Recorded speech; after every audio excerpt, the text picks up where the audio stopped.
I'm finally returning to Tower Defense X, and it has come back with a really interesting new update where it has released a bunch of new towers, but I've only owned a few of them, which is the combat drone and the AA turret, which targets air enemies. And then there's the golden mobster as well as a machine gunner. The machine gunner, honestly, I don't know how overpowered it is, but I'm guessing it's just like how Juggernaut works. They don't seem any different. I saw it. Okay, never mind. I saw it in someone's match at some point, but it just seemed like the Juggernaut faced in one direction, though I will check its stats eventually. Another thing you gotta know is that whenever you're in a party for Tower Defense X, there is this brand new little lobby area, or like a waiting area, whatever you want to call it. And it's not that big, it's just like a small little area that isn't really much. But you know, it's something. It's a good waiting lobby, especially for those that are unable to like ready up in time, so we can just go ahead and play the game. But I do believe that it's different if you all go in separate parties. So like if you don't go in a party, but yet you guys all go in within the same vehicle or transport that transports you to the game, that lobby is not going to be there. At least from what I remember. Now, of course, I think I didn't mention this, but this is the expert rework that I'm doing. Elite mode also got rework, and that is quite easy as well.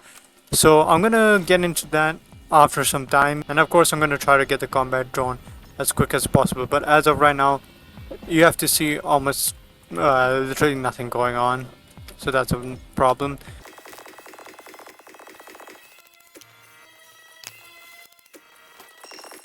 Okay, so as every single wave goes, it's always something simple, nothing too big and all.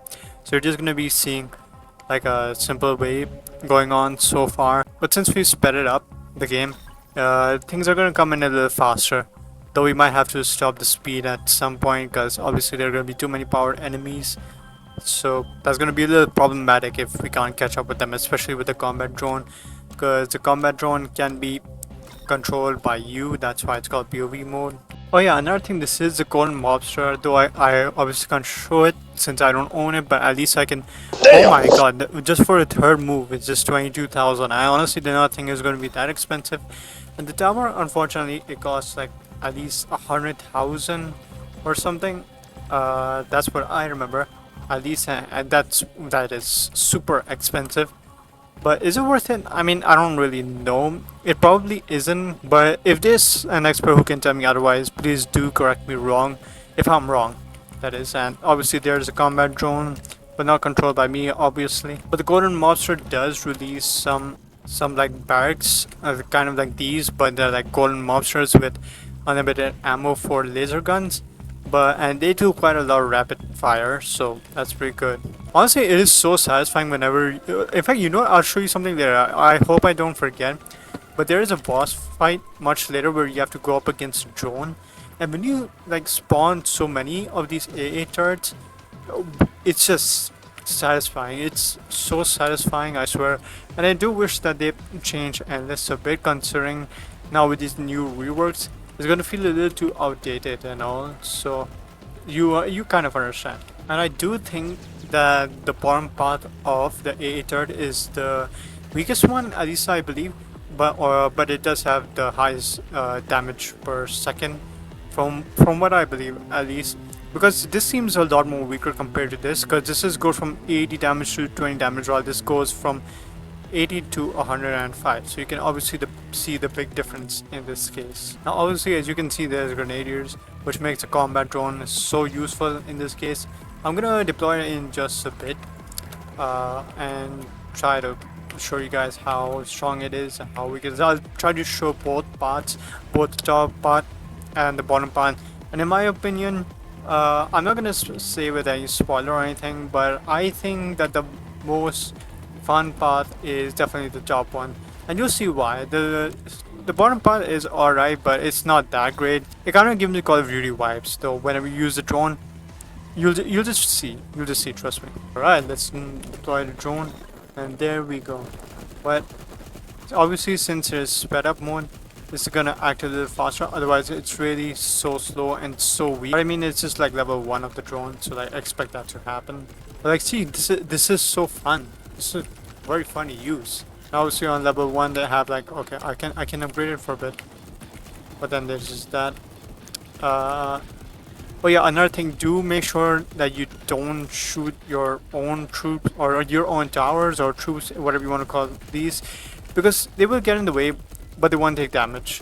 And they will get in the way of your enemies, obviously, and then they won't take damage, unless of course you're using an explosive round. And then there's these annoying things which keep jumping around over and over.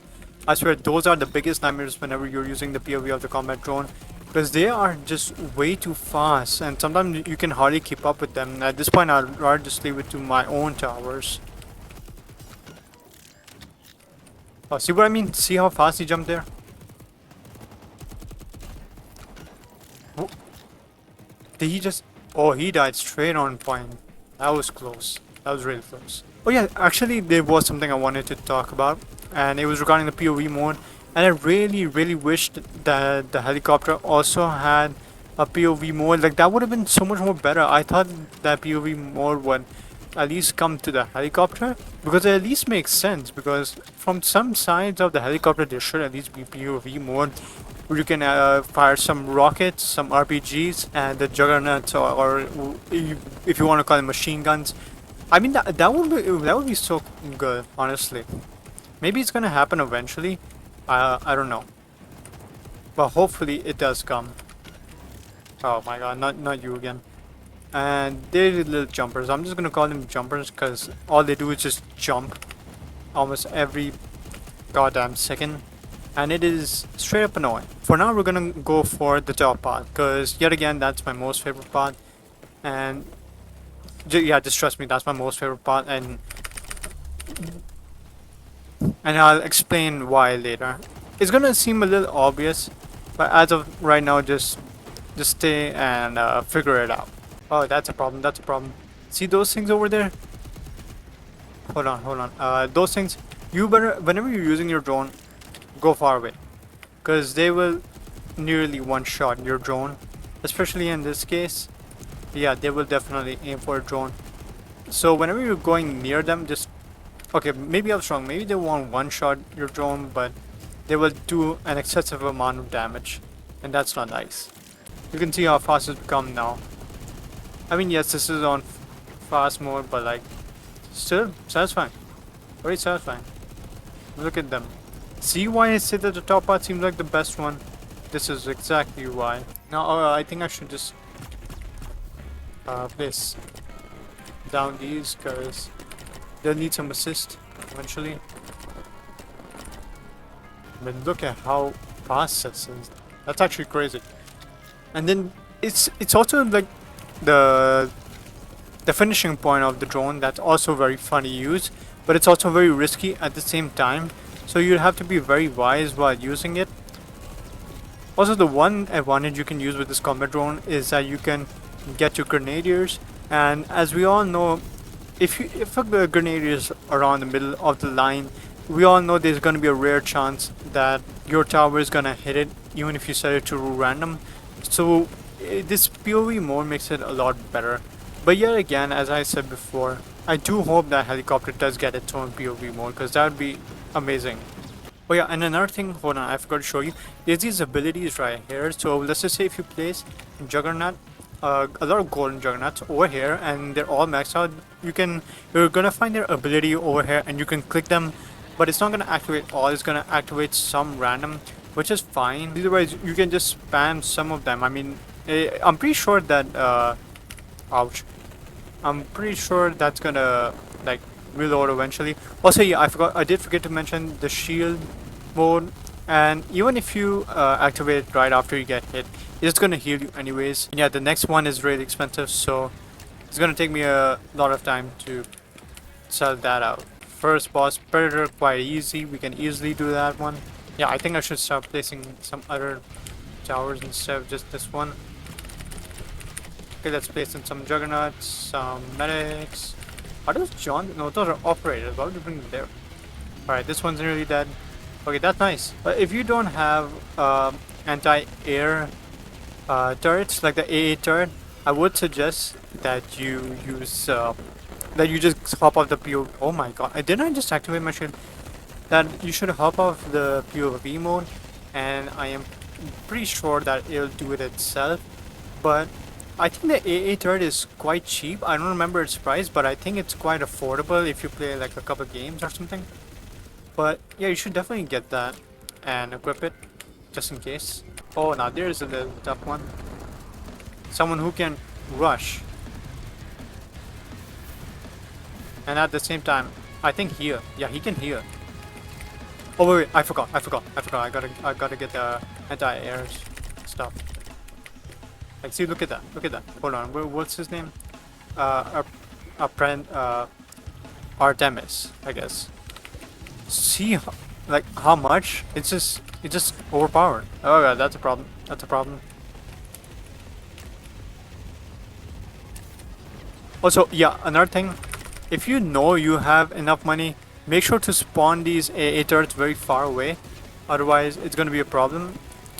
Because it's gonna have that little thing, that little red ring around it, which doesn't allow it to shoot at some areas, and it becomes very, very big for some odd reason. Not sure why, but it just happens. So just make sure to spawn it as far away as possible, and you'll be good to go. Just like that.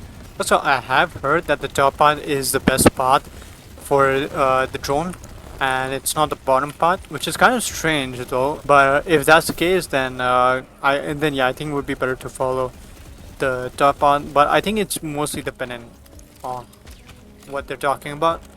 Like for some troops, for some enemies, as in. Okay, I got it now. Now you're about to see. Wait, was this oh, the first enemy? Don't know why that's an ability. I can pretty much do that myself, but it's whatever. But anyways, this is what it does. Yep, it drops bombs. But the thing is, I'll give you a little tip here. Whenever you use that, make sure to always activate your shield, because then it does get super risky at some point. Because then it gives the enemy an easy advantage to hit you. Ah, there it is. There's the one. Okay, there's a boss fight, the air boss fight. Like, see how fast that thing drains, especially with these things happening against it. Like, that's more powerful. That thing just blew up my drone. Oh well. Okay, so now it's time for the other drone, the bottom part drone. So basically, when you change it into the bottom part, it just starts flying all around the map. But it's hard to catch sometimes. But it's like right there, right where my cursor is. And here's how the view is like. I think it changes at the last point to like I believe like a green screen. Like this is blue or cyan right now, and in the end it turns blue.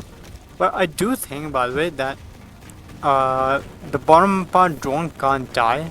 At least that's what it looks like. Because whenever I try to use this drone, it just never died. I finally upgraded it. But it didn't take that long, so I don't know why I'm saying finally. But now the rockets have a lot more ammo, and it has this new weapon, the POV. It's basically a stun missile.